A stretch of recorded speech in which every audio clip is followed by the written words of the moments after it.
if you can't lose weight and somebody comes to you and they're like, well, I'm plateaued, they haven't done any peptides yet, and they just can't lose weight, then kind of give us an idea, like, what do you think would be the game plan for that person who can't lose weight at all? Well, or they think they can't, right? Yeah. They really can't. But well, like, what's their peptide? I'll say first things first. I would ask if they've done blood work, if they have gone to the doctor, not to be put on a drug, not to, mostly hormonal, mostly blood, full panel blood work, full panel hormonal That's blood work, idea. because thyroid is a real thing. Yep. You have thyroid problems, you have testosterone problems as men. We have estrogen problems. Estrogen problems as women.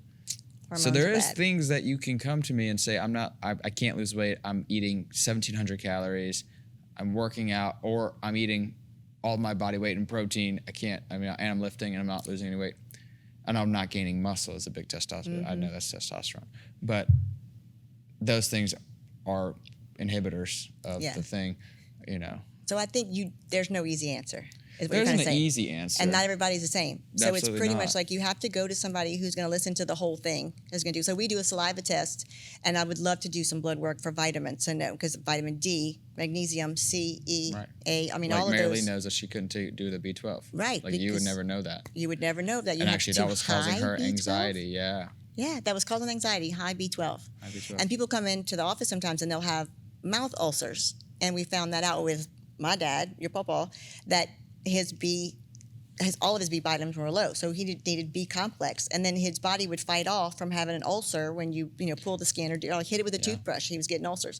So there's so many vitamins that really are. We think, just get a multivitamin, you're fine. But no, get your blood work right. If you can get your blood work right from like the beginning, and then give it to your doctor. If the doctor doesn't give you anything back that's only like substantial, bring it to your trainer. I hate to say bring it to your dentist, but I mean, there's some dentists I think we see so much. Everything that goes in is systemic. So we have to figure out what's causing this to happen, what's causing this periodontal stuff to happen. If your heart is messed up, then there could be, there's a correlation usually. So, and if somebody's really heavy and they're snoring, they're not getting sleep.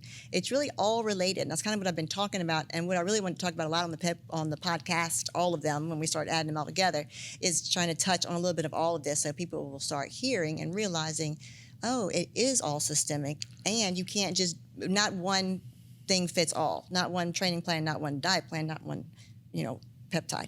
None of that fits all. We can make them, and that's what I hope we can do with us learning so much about a bunch of different ones, at least hitting on a good chunk of them, not just the main ones that everybody else. There's like 3 or 4 that everybody diagnoses usually, everybody gives to people. Yeah. But I feel like we've got some other ones that could be really good. And with all of us doing a lot of research, I think we could, pick and choose. But we do an extensive panel, like an intake form for people, and it's people can be like, oh my God, this is so much paperwork. But it needs to be that extensive because you need to know, like, where's the fault? Where's the hole? Yeah, I think the doctors and the nurses that are actually prescribing these things for people like the Smile Spot Wellness or other places, I don't know the legitimacy of other places, but for sure, like the nurses and doctors that I've met with the Smile Spot Wellness, is like, if you don't give them the information, they're just going to ask you when you go on a call. But 2, the importance of getting through a doctor and not with Peptide Science or another online website. or something. Yeah, like a basic is that we tell you the purity. You know what you're getting. We can give you the formula for the compound. Like there's things that is legitimate and coming from a real pharmacy has to be prescribed. Right, like these things have to be prescribed. You can't sell these things online. So it's like we said. That's super important. You're right. Don't buy them from Amazon. Please don't buy. Yeah, and it's really, if it's not injectable, there's only a few that you can take by mouth, and very few. It's only like 2 or 3, I think. So there's a few. I mean, like Ibutamoren and MK677 it's not.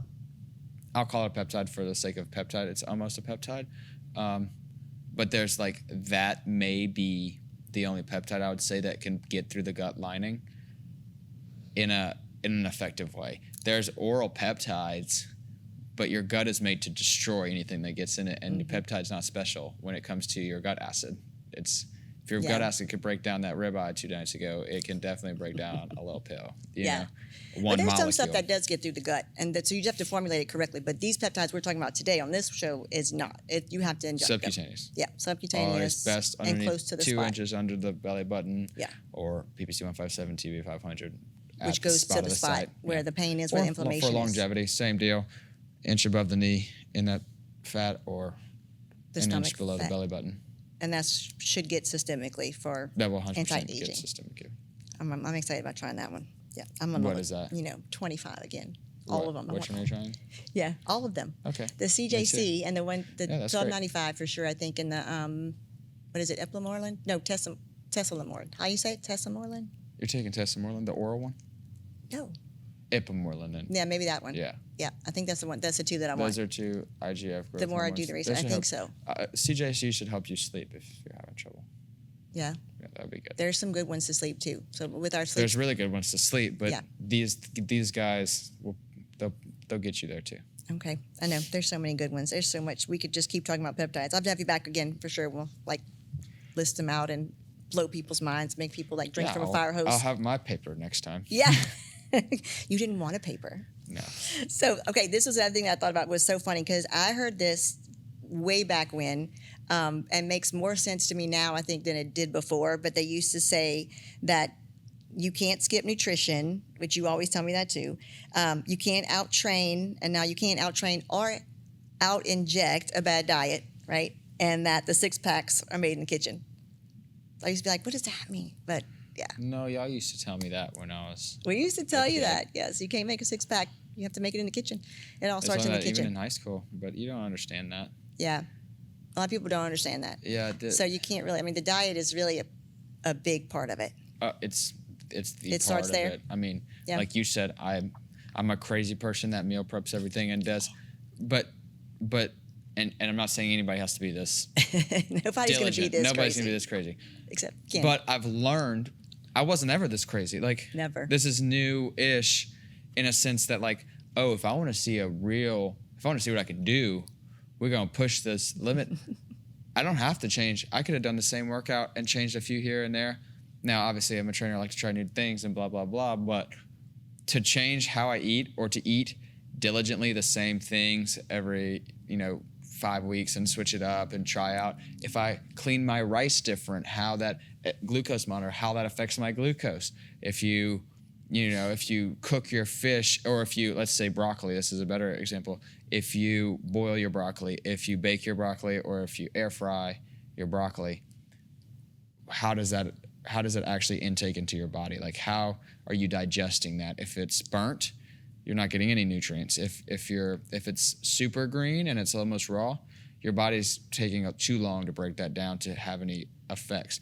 But if you're baking it or putting it over the stove just right, yeah, and it's a softer green, pure green, no, not a lot of brown, that your body's going to most likely ingest all of the nutrients that you're going to get from a broccoli piece.